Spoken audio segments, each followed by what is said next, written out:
आज हम पतंजलि योग के साधन पाद के सूत्रा नंबर 26 का व्याख्या करने की कोशिश करूंगा। तो सूत्रा नंबर 26 है, विवेक ख्यातिर विप्लवा हानो पायः।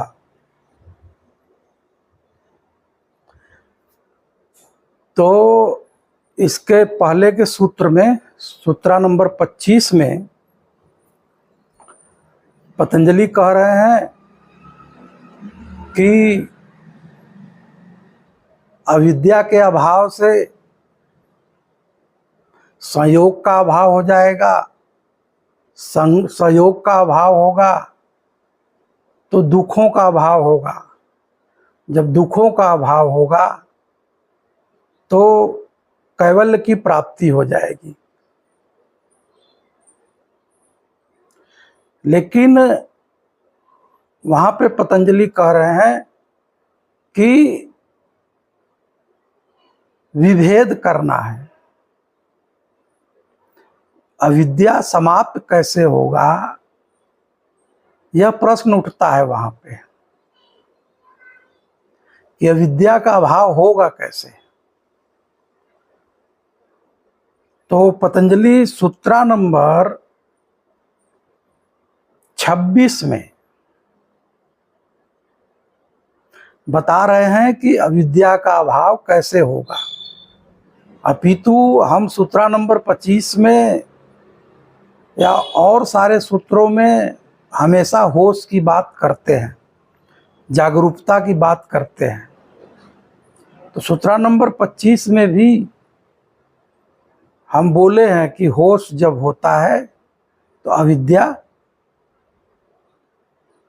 खत्म होता है, अविद्या खत्म होता है तो संयोग खत्म होता है, संयोग खत्म होता है तो दुखों का नाश होता है, तब कैवल्य की प्राप्ति होती है। लेकिन यहाँ पे पतंजलि जो है, एक शब्द सूत्रा नंबर 26 में आया है, विवेक ख्याति,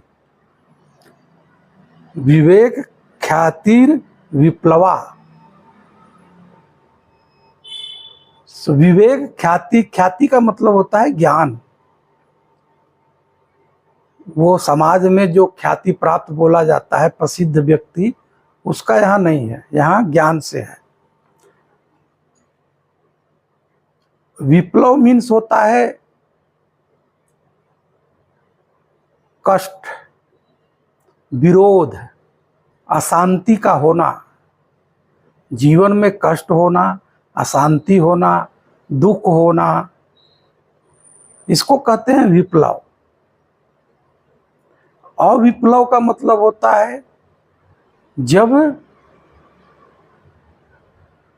दुख न हो, अशांति न हो, कोई बाधा न हो। अब तो अविप्लवा का मतलब होता है निश्चल और निर्दोष, निश्चल और निर्दोष की अवस्था।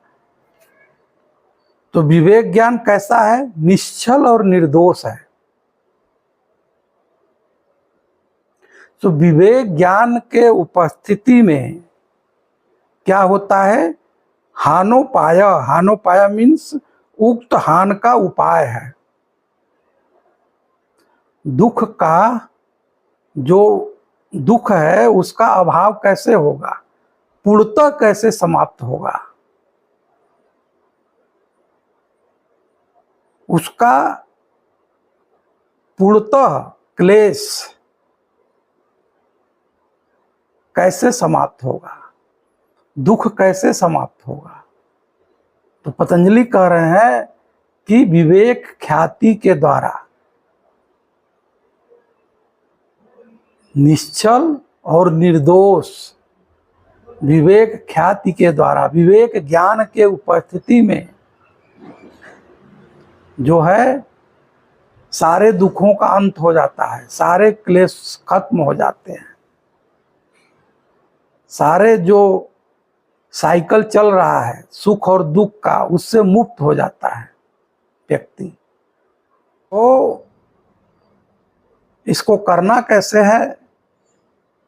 पहले सत्य क्या है, असत्य क्या है, प्रकृति क्या है, पुरुष क्या है, दृष्टा क्या है, दृश्य क्या है, इसको विभेद अलग अलग देखना पड़ेगा कि प्रकृति क्या है, दृश्य क्या है, मैं कौन हूं।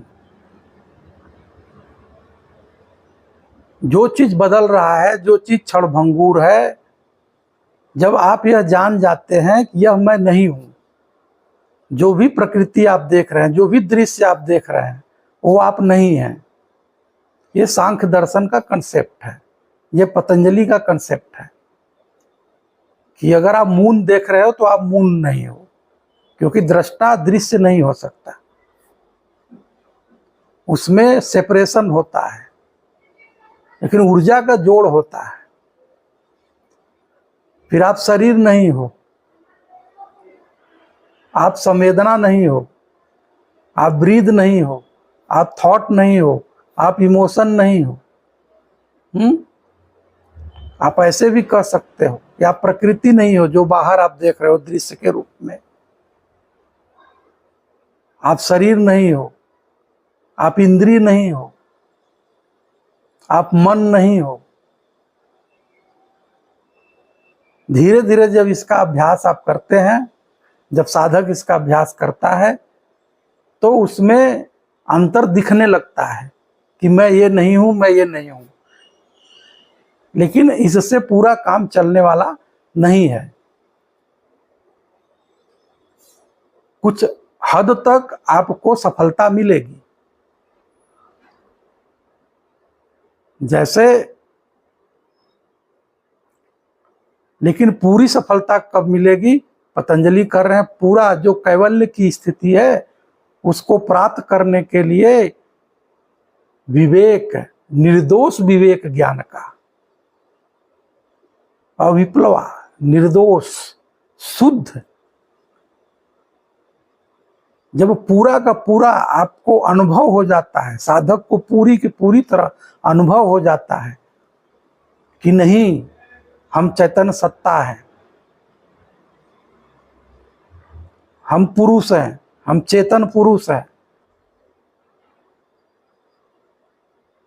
हम निर्विकार हैं, पूर्णतः शुद्ध हैं, इसमें मिश्रण हो ही नहीं सकता।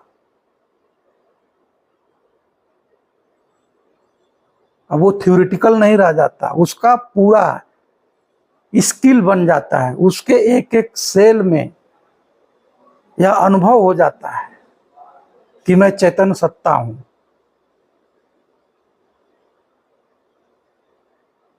हम प्रकृति नहीं है, हम दृश्य नहीं है, हम शरीर नहीं है,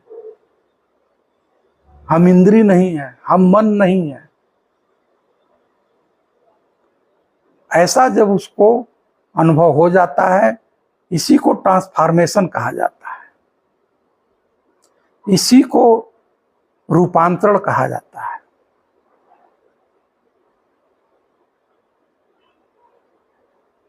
तो सारे दुखों का जो खत्म करने का उपाय है वह निश्चल और निर्दोष विवेक ज्ञान की उपस्थिति में ही खत्म होता है।